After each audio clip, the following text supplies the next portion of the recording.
Magandang araw po sa lahat mga idol. So yan po tayo, nasa sentrong Pidoran po tayo. So kinuha po natin yung padala po ng ating sponsor na si Ma'am Miricel Muya Pahi Pabia Mongkada.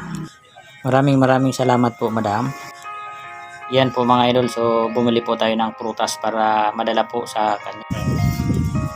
Nandito tayo ngayon sa Pidoran mga idol.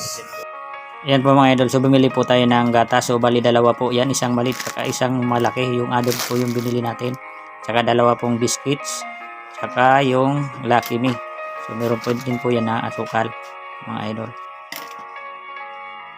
Okay, maraming salamat. So ayan mga idol, oh. So nakapamalingki na tayo.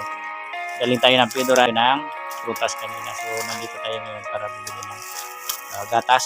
Ayan. Yan po mga idol. So dadali na po natin sa kanya yung ating pinamili na grocery at saka yung prutas mga idol.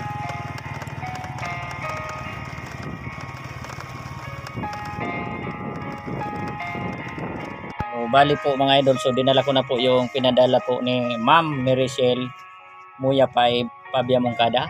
So ito po yung binili natin na pinadala niya po kay Jo Niebla para sa kanya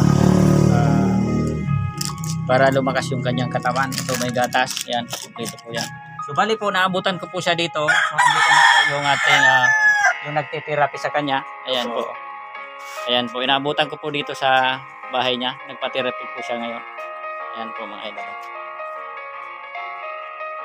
Salamat po madam, marami ka pang matulungan kagaya kong nagkakiyos, nagahirap.